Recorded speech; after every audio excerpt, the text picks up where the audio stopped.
அன்பு நண்பர்களே, அனைவருக்கும் சமையல் உமாவின் அன்பான வணக்கங்கள். இன்றைக்கி சமையலில் பார்க்க போகிறது குஸ்கா. வாங்க எப்படி செய்கிறதுன்னு பார்க்கலாம்.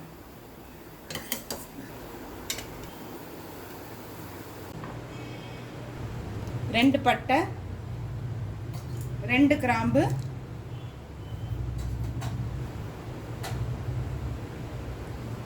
1 டீஸ்பூன் சோம்பு, 2 பச்சை மிளகாய், கொஞ்சம் புதினா.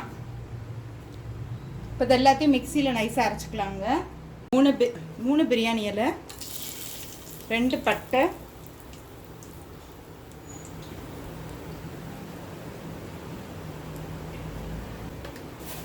2 கிராம்பு, 1 அன்னாசி மொக்கு, கொஞ்சம் கல்பாசி, கொஞ்சம் புதினா, 2 வெங்காயத்தை சேர்த்துக்கலாம்.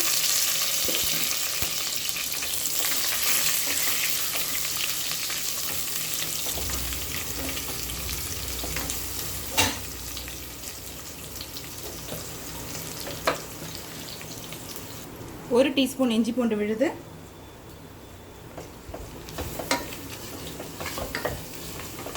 2 தக்காளி,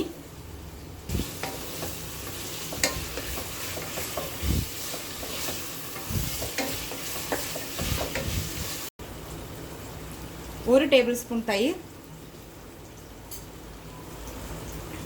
இப்போ மிக்சியில் அரைச்சி வச்சுருக்கதை இது கூடவே சேர்த்துக்கலாங்க.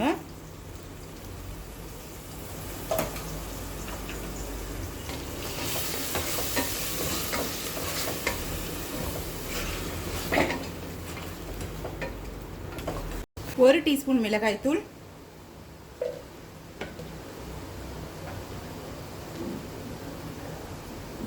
1 டீஸ்பூன் தனியாத்தூள்,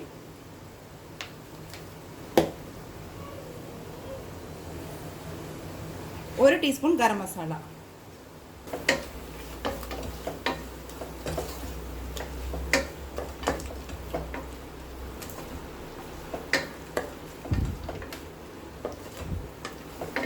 தேவையான அளவு உப்பு,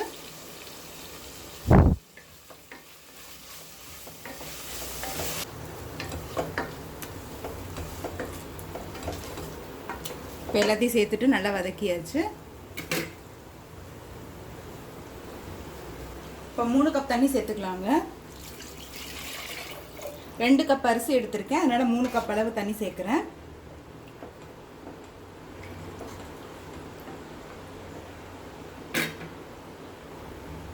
கொஞ்சமாக எலுமிச்சை சாறு சேர்த்துக்கலாம்.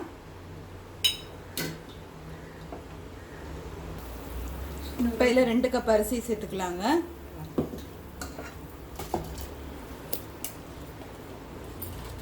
ரெண்டு கப் பாசுமதி அரிசி 20 நிமிஷம் ஊற வச்சு சேர்க்குறேன். கொஞ்சம் புதினா,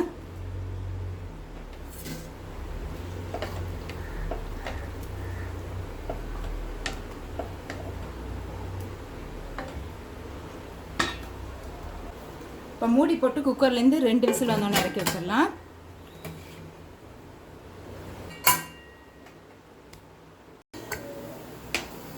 கொஞ்சம் கொத்தமல்லி சேர்த்துக்கலாம்.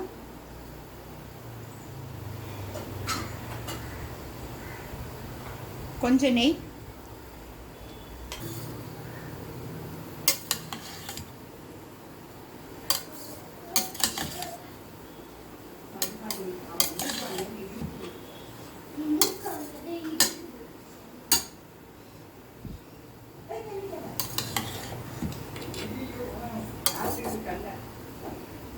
குஸ்கா ரெடி ஆகிடுச்சுங்க. சர்வ் பண்ணிடலாம். சுவையான குஸ்கா ரெடி ஆகிடுச்சு. ரெசிபியை ட்ரை பண்ணி பாருங்கள், கண்டிப்பாக உங்களுக்கே பிடிக்கும். ரெசிபி பிடிச்சிருந்ததுன்னா வீடியோவை லைக் பண்ணுங்கள், கமெண்ட் பண்ணுங்கள், ஷேர் பண்ணுங்கள். இது வரைக்கும் சமையல் சேனலை சப்ஸ்கிரைப் பண்ணாதவங்க மறக்காமல் சப்ஸ்கிரைப் பண்ணுங்கள். தேங்க்யூ.